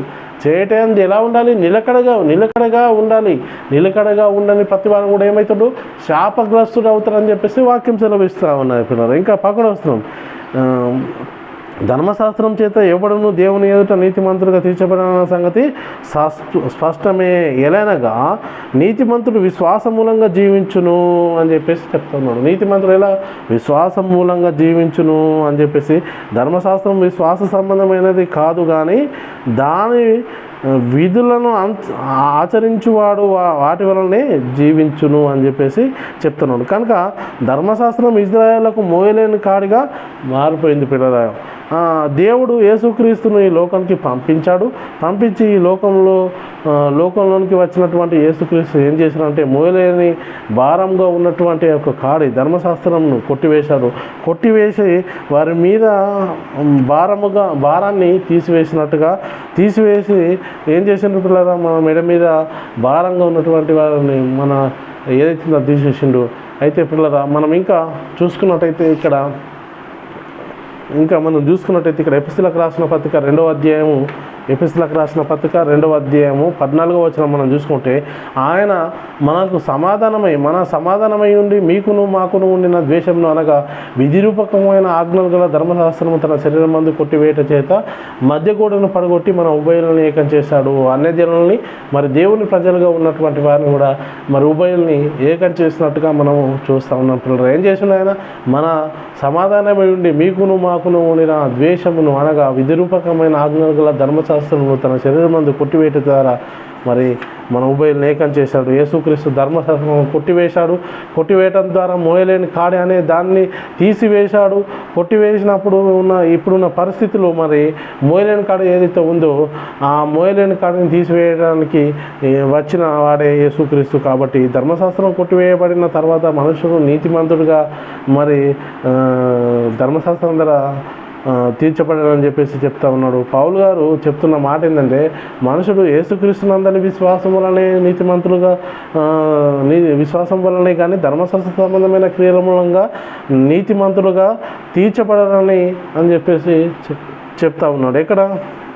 ఇక్కడ మనం చూసుకున్నట్టయితే గలతీలకు రాసిన పత్రికలో చెప్తా ఉన్నాడు పిల్లల. గలతీలకు రాసిన పత్రికలో ఏమంటూ ఉన్నాడు అంటే, రెండవ అధ్యాయము మనం 15-16 వచనం, మనము జన్మం వల్ల యూదులమే కానీ అన్యజనులలో చేరిన పాపులం కాము. మనుషుడు యేసుక్రీస్తునందలి విశ్వాసం వలనే కానీ ధర్మశాస్త్ర సంబంధమైన క్రియల మూలంగా నీతిమంతులుగా తీర్చబడాలని ఎరిగి, మనము ధర్మశాస్త్ర సంబంధమైన క్రియల మూలముగా కాక క్రీస్తునందలి విశ్వాసం వలన నీతిమంతులుగా తీర్చబడుటకై యేసుక్రీస్తునందు విశ్వాసం ఉంచి ఉన్నాము అని చెప్పేసి చెప్తున్నాడు. ధర్మశాస్త్ర సంబంధమైన క్రియల మూలమున ఏ శరీరము నీతిమంతుడుగా తీర్చబడరు, ఏ శరీరం కూడా నీతిమంతుడుగా తీర్చబడాలని చాలా స్పష్టంగా చెప్తూ ఉంటే, ఇప్పుడున్న పరిస్థితుల్లో కూడా ధర్మశాస్త్ర సంబంధమైన క్రియలు జరిగించాలని చెప్పేసి సున్నతి చేయించుకోవాలని చెప్పేసి చేయించుకోవడం ద్వారా నీతిమంతులు తీర్చబడతారా అంటే తీర్చబడరు. అంటే మనం ఇంకా పరిశీలన చేస్తే ఇక ధర్మశాస్త్ర సంబంధమైన క్రియలు జరిగించకూడదని క్రీస్తు దగ్గరకు వచ్చిన తర్వాత కూడా సున్నతి చేయించుకోవడంలో సరైనది కాదని మనకు వాక్యం సెలవిస్తుంది పిల్లల. అందుకనే పౌలు గారికి కూడా ధర్మశాస్త్ర ఇది మొదటి శతాబ్దంలోనే పౌలు గారికి ఎదురవుతుంది ఇలాంటి సమస్య.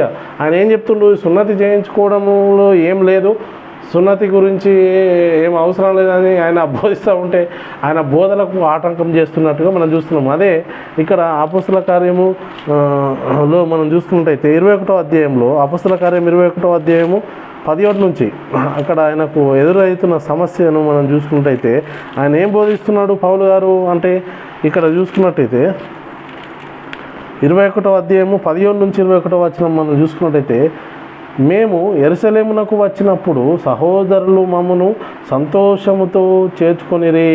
మర్నాడు పెద్దలందరూ అక్కడికి వచ్చి ఉండగా పౌలు మాతో కూడా యాకోబు నొద్దకు వచ్చెను. అతడు వారిని కుశలమా అడిగి తన పరిచర్య వలన దేవుడు అన్యజనులలో జరిగించిన వాటిని వివరముగా తెలియజెప్పెను. ఏం జరుగుతుంది ఇక్కడ, మేము యెరూషలేం వచ్చినప్పుడు అంటే పౌలు వారు వాళ్ళు యెరూషలేం వచ్చినప్పుడు సహోదరులు మమ్మల్ని సంతోషంతో చేర్చుకున్నది.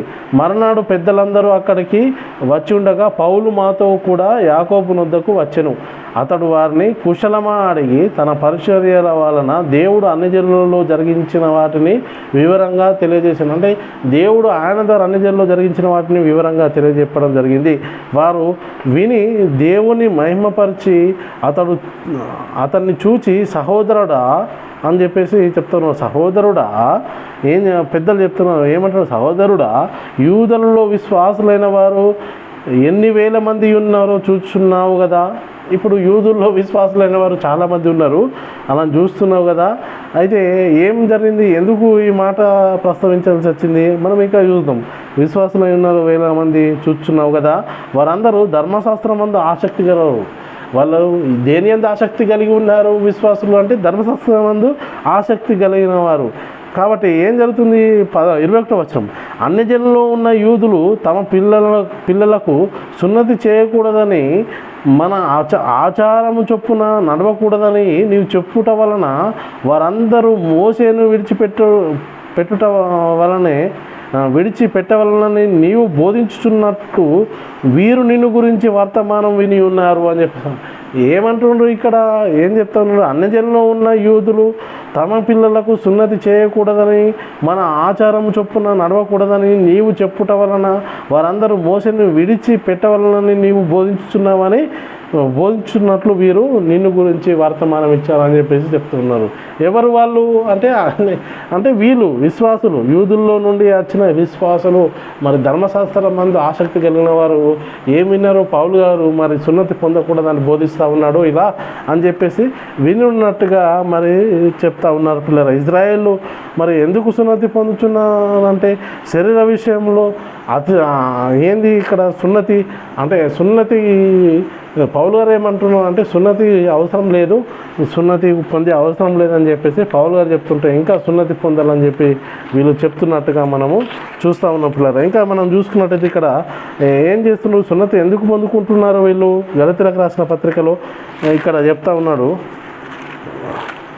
ఇక్కడ గలతీలకు రాసిన పత్రిక 6వ అధ్యాయము 13వ వచనంలో మనం చదువుకున్నట్టయితే పిల్లలు అక్కడ చెప్పబడిన మాట ఏంటంటే సున్నతి గురించి, అయితే వారు సున్నతి పొందిన వారైనను ధర్మశాస్త్రమును ఆచరింపరు, తాము మీ శరీర విషయమందు అతిశయించు నిమిత్తము మీరు సున్నతి పొందవాలని కోరుచున్నారు అని చెప్పేసి చెప్తా ఉన్నారు. వారు సున్నతి పొందినను వారైనను ధర్మశాస్త్రమును ఆచరింపరు, తాము మీ శరీర విషయమందు అతిశయించు నిమిత్తము మీరు సున్నతిని పొందవలనని కోరుచున్నారు అని చెప్పి. అంటే ఇప్పుడున్న బాప్తిసం తీసుకున్నారు కానీ దేవుని చిత్తాన్ని ఇప్పుడు కూడా మరి చాలామంది బాప్తిసం తీసుకుంటున్నారు కానీ దేవుని చిత్తాన్ని జరిగించడం లేదు. అలాగనే వీళ్ళు కూడా సున్నతి పొందుతున్నారు కానీ దేవుని చిత్తాన్ని అంటే ఆజ్ఞలను అనుసరించడం లేదని చెప్పేసి చెప్తున్నారు. అలాంటి పరిస్థితుల్లో ఉన్నారు వీళ్ళు. సున్నతి ఎందుకు పొందుతున్నారు మరి? ఇంకా మనం చూస్తే గలతీ 6వ అధ్యాయము 15-16 వచనంలో పౌలు గారు చెప్తున్నా ఏంటంటే కొత్త సృష్టి పొందుటయే కానీ సున్నతి పొందుట ఏమీ లేదు, పొందకపోవడం ఏమీ లేదు.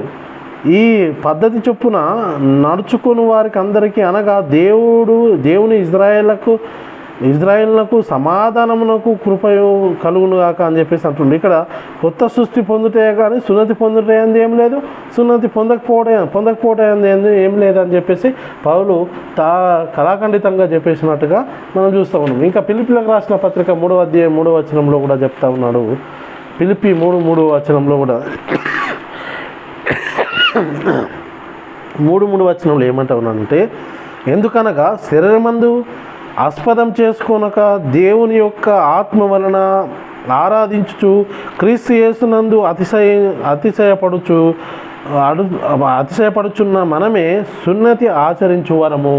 ఎవరు సున్నతి ఆచరించువారు అని చెప్పేసి చెప్తా ఉన్నానంటే పౌలు గారు, ఎందుకనగా శరీరమందు ఆస్పదం చేసుకొనక శరీర సంబంధమైన అంటే చేతితో చేయబడిన సున్నతి కాక హృదయమందు హృదయమందు సున్నతి చేయించుకున్న వారంగా ఉండాలి అని చెప్పేసి చెప్తా ఉన్నట్టుగా మనకు అర్థమవుతుంది. ఇక్కడ ఏమంటుండు, చేతితో చేయబడిన ఇక్కడ ఎందుకనగా శరీరమందు ఆస్పదం చేసుకొనక దేవుని యొద్ద ఆత్మ వలన ఆరాధించుచు క్రీస్తు యేసునందు అతిశయపడుచున్న మనమే సున్నతి ఆచరించువారము అని చెప్పేసి అంటున్నారు. ఇదే మాట మనం చూసుకున్నట్టయితే కొలస్సీలకు రాసిన పత్రిక 2వ అధ్యాయంలో 2వ అధ్యాయము పిల్లరా 2వ అధ్యాయము 11వ వచనంలో కూడా చెప్తా ఉన్నాడు, మీరు క్రీస్తు సున్నతి యందు శరీరేచ్ఛలతో కూడిన స్వభావమును విసర్జించి ఆయన యందు చేతులతో చేయబడిన సున్నతి పొందితిరి.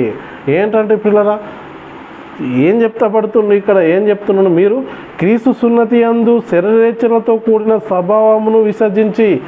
క్రీస్తు సున్నతి ఏంది, దేని గురించి చెప్తా ఉన్నాడు? క్రీస్తు సున్నతి అంటే అంటే చేతులతో చేయబడిన సున్నతిని విసర్జించి అని చెప్తా ఉన్నాడు.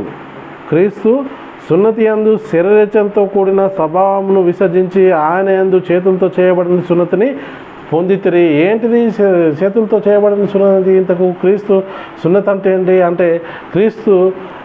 అంటే క్రీస్తు బాలుడుగా ఉన్నప్పుడు మరి పొందినటువంటి సున్నతి ఏదైతున్నదో దాని గురించి చెప్పబడుతుందా, లేక దేని గురించి మరి సున్నతి గురించి చెప్పబడుతుందంటే కష్టాలు, ఆయన గాయాలు, ఆయన పొందినటువంటి శ్రమలు, ఆయన పొందినటువంటి బాధలు, ఆయన అనుభవించినటువంటి శరీరతో కూడిన స్వభావం మనం విసర్జించాలి.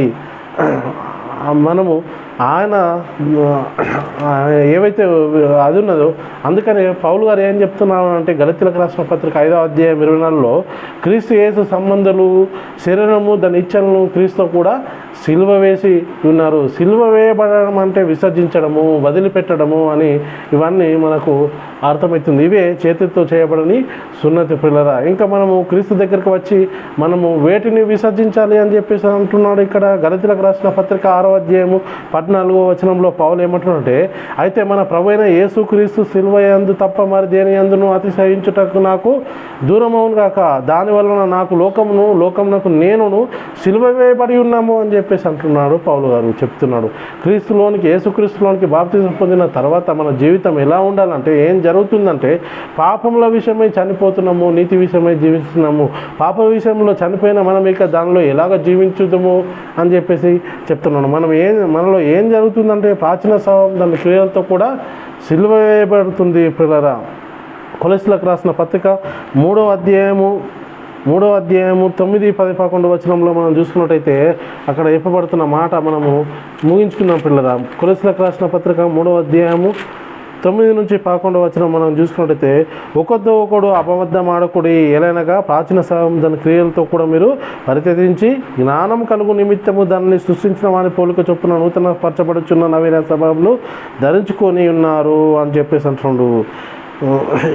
ఇంకా ఏమంటుండు ఇక్కడ ఒకరితో ఒకడు అబద్ధం ఆడకుడి, ఎలైనగా ప్రాచీన స్వభావం దాని క్రియలతో కూడా మీరు పరిత్యజించి జ్ఞానం కలుగు నిమిత్తము దాన్ని సృష్టించిన వాని పోలిక నూతన పరచబడుతున్న నవీన స్వభావం ధరించుకున్నది అని చెప్తూ, ఇందులో ఎవరెవరు ఉండాలని చెప్తుండ్రు. ఇందులో ఇటివారిలో గ్రీసు దేశస్తులని, యూదులని భేదం లేదు, సున్నతి పొందిన వారనియు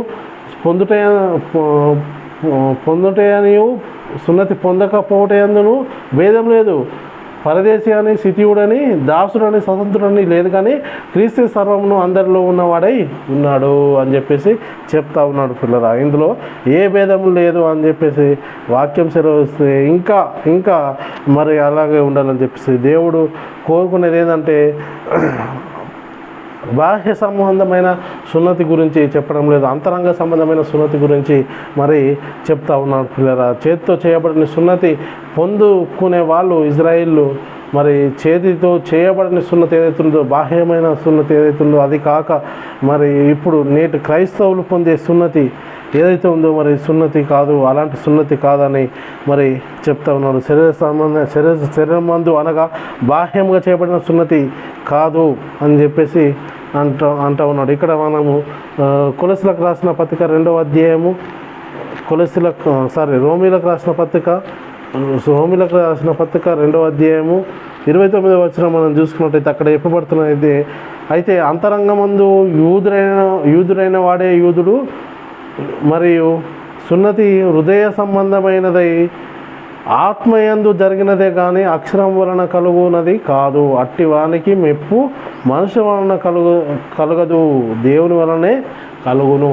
ఇది వీళ్ళు ఏదైతే చెప్తున్నారో ఈ మనుషుల వలన మెప్పు, దాని గురించి కాకుండా మరి దేవుడు వల్ల మెప్పు గురించి ఆలోచించుకోండి పిల్లరా. దేవుని మెప్పు గురించి, దేవుడి వలన మెప్పు కలగాలని ఆలోచించుకోండి. ఏమంటుండే ఇక్కడ అంటే, అయితే అంతరంగమందు యూదుడైన వాడే యూదుడు, మరియు సున్నతి హృదయ సంబంధమైనదై ఆత్మయందు జరిగినదే కానీ అక్షరం వలన కలుగునది కాదు, అట్టి వానికి మెప్పు మనుషుల వలన కలగదు, దేవుని వలనే కలుగుతుంది అని చెప్పేసి చెప్తా ఉన్నాడు. శరీర సంబంధమైన సున్నతి కాదు, కానీ పౌలు చెప్తున్నా మరి ఇప్పుడు క్రైస్తవులమైన మనము చేత్తో చేయబడిన సున్నతిని పొందుతున్నాము. అయితే యేసుక్రీస్తులోకి వచ్చిన తర్వాత శరీర సంబంధమైన సున్నతితో పని లేదు అని చెప్పేసి మరి పౌలు గారు చాలా స్పష్టంగా చెప్పినటువంటి వాక్యాలు చూద్దాం పిల్లరా.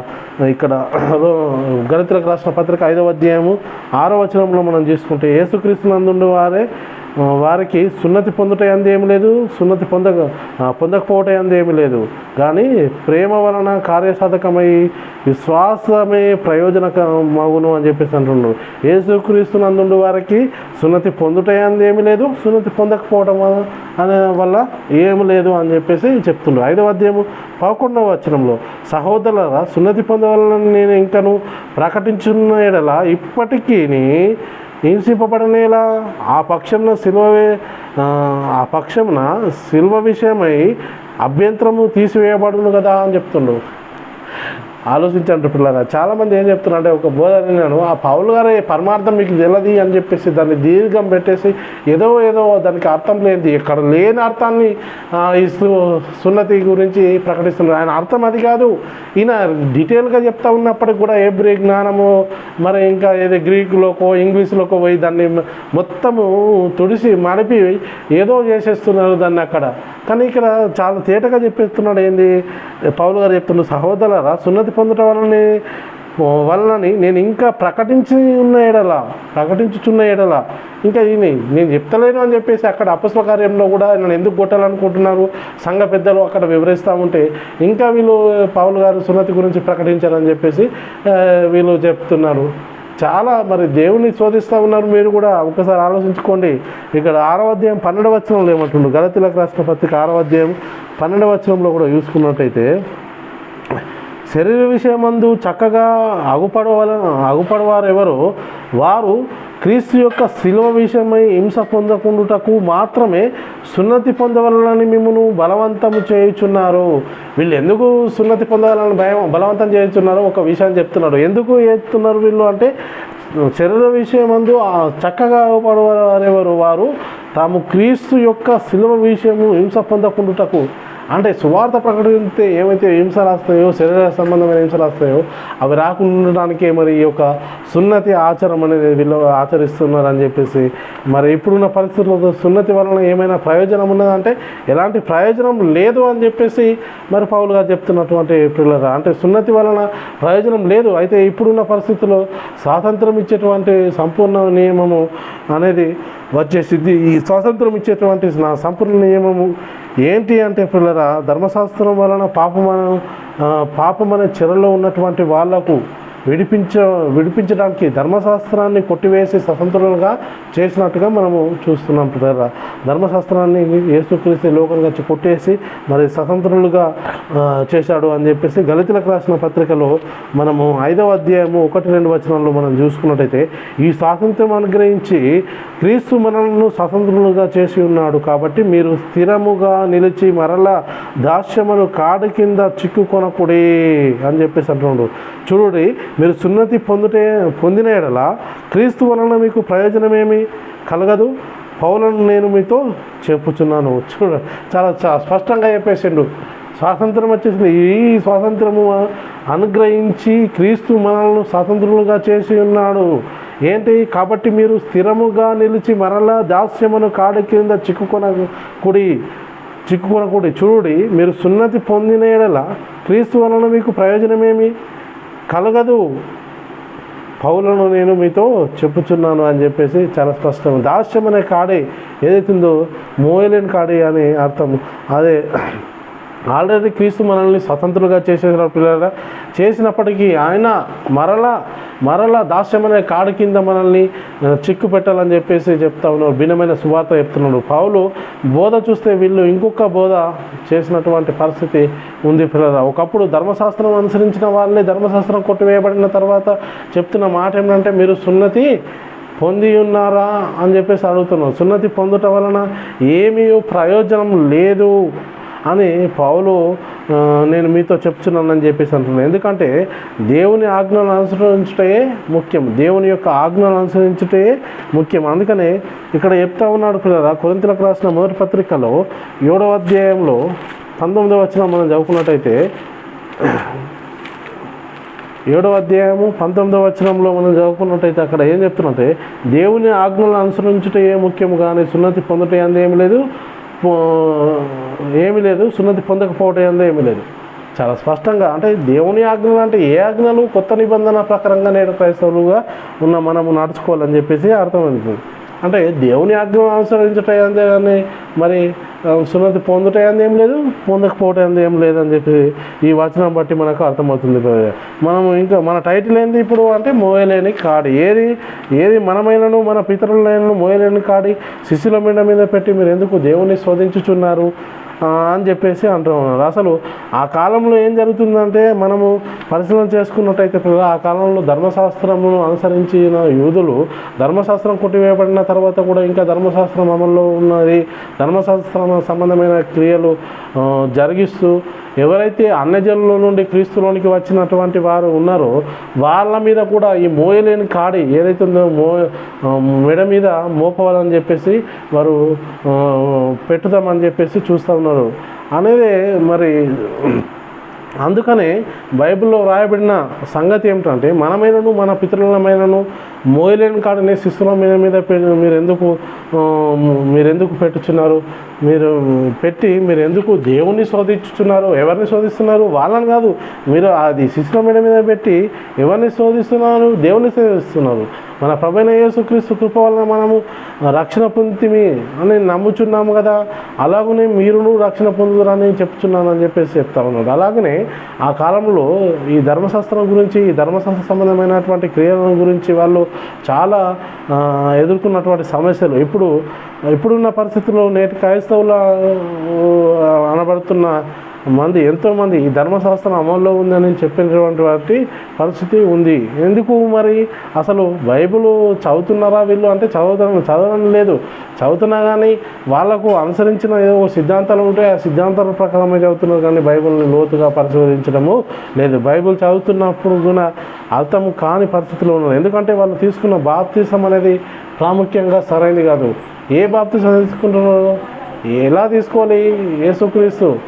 యేసుక్రీస్తు నామంలోనికి తీసుకోవాలి. క్రీస్తు యేసే ముఖ్యమైన మూలరాయి ఉండి అపొస్తలులు ప్రవక్తలు వేసిన పునాది మీద మీరు కట్టబడుచున్నారా అంటే లేదు పిల్లరా, అపొస్తలులు ప్రవక్తలు వేసిన పునాది మీద అంటే యేసుక్రీస్తు నామంలో బాప్తిసం తీసుకోవాలని చెప్పేసి మనకు అర్థమవుతుంది. ఆత్మ సంబంధమైన సంగతులు మనకు తెలియాలంటే ఆత్మ సంబంధమైన సంగతులతో సరిచూసుకుంటూనే మనకు బైబిల్ అర్థమవుతుంది. మరి తీసుకున్నటువంటి బాప్తిసం సరైనది కాకపోతే మరి ఇవన్నీ అర్థమైతే అంటే అర్థం కావు పిల్లరా. మనము 3 సార్లు అయినా బైబిల్, 40 సార్లు అయినా, 100 సార్లు అయినా కానీ బైబిల్ అర్థం కాదు. కాబట్టి ఇప్పుడున్న పరిస్థితుల్లో వాళ్ళ జీవితాల్లో కూడా అదే జరుగుతుంది. విశ్వాసులైనటువంటి వాళ్ళు ఎన్ని వేల మంది ఉన్నారో చూడండి అని చెప్తా ఉన్నాడు. ఎవరు అంటే యూదులు, విశ్వాసులైన వారు ఎవరితో చెప్తుండ్రు? పౌలు గారితో చెప్తా ఉన్నారు సంఘ పెద్దలు. విశ్వాసులైన యూదుల్లో నుండి విశ్వాసులైన వారు ఎంతమంది ఉన్నారో చూడండి. వీళ్ళు మోసే నియమించిన ఆచరణలను అనుసరించడంలో ఎంతో ఆసక్తి కలిగి ఉన్నారని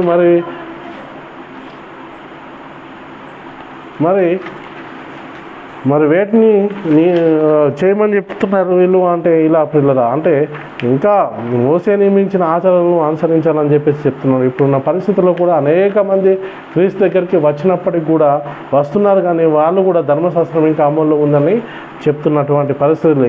అసలు ఏ బోధ ఎక్కడ చేయాలో కూడా వాళ్ళకు అర్థం కాదు. ఏం ప్రకటించాలి సంఘాల్లో అనేది కూడా ఇప్పుడున్న సంఘానికి చెప్పవలసిన బోధ ఏమిటి అనేది కూడా అర్థం కాని పరిస్థితుల్లో ఉన్నారు పిల్లరా. కాబట్టి ఇంకా ధర్మశాస్త్రం అమల్లో ఉందని చెప్పేసి యేసుక్రీస్తునందు సిలువలో కొట్టివేయబడిందని వారు తెలియలేకపోతుంది. ఎందుకంటే వారు పాత నిబంధన చదువుతున్నప్పుడు ఆ ముసుకే వారి ముఖంలో మీద నిల్చుందని చెప్పేసి మనకు వాక్యంలో అర్థమవుతుంది పిల్లరా. కాబట్టి ఇప్పుడున్న పరిస్థితుల్లో మేము ఎవరినో ఉద్దేశించి కానీ ఎవరిని తప్పుపట్టాలని కాదు, కానీ వాక్యం ఏం చెప్తుంది, అసలు మోయలేని కాడి అంటే ఏంది, సంఘంలో ఏం చెప్పబడింది అనే విషయాన్ని మీకు మరి బైబిల్లో చెప్పబడినది పరిశుద్ధ గ్రంథంలో ఏదైతే చెప్పారో అదినే మీ ముందుకు తీసుకురావడం జరిగింది. అంతే తప్ప నేను నా సొంత విషయాలు కానీ నేను ఎవరినో ఒక సంఘాన్ని గురించి కానీ ఒక వ్యక్తుల గురించి కానీ ఒక సంస్థల గురించి కానీ చెప్పలేదు. కానీ బైబిల్లో ఏం చెప్పబడిందో అది మేము ముందుకు తీసుకురావాలని క్రీస్తు ప్రేమను బలవంతం చేయడం వల్ల మీ ముందుకు తీసుకురావడం జరిగింది. కాబట్టి పిల్లరా ఆలోచించండి, ఇకనైనా అతి ప్రకారంగా ఉండకుండా దేవుని వైపు తిరిగి ఆ వాక్యానుసారంగా జీవిస్తూ ముందుకు సాగాలని క్రీస్తు ప్రేమను బట్టి మిమ్మల్ని బతిమాలుకుంటున్నాను. మరి ప్రాముఖ్యంగా ది బైబిల్ ప్రొవైడర్స్ అకాడమీ యొక్క ఫేస్బుక్ను కానీ యూట్యూబ్ను కానీ షేర్ చేయండి, సబ్స్క్రైబ్ చేయండి. ఇంకా అనేకులకు మా పరిచర్యను ముందుకు తెలియజేయాలని క్రీస్తు ప్రేమను బట్టి మేము బతిమాలుకుంటున్నాను. చెప్పబడిన ప్రతి ఒక్క మాట కూడా ప్రతి ఒక్క హృదయంలో నీరు కట్టి ఫలించును గాక. ఆమేన్. అందరికీ వందనాలు. దేవునికి స్తోత్రములు.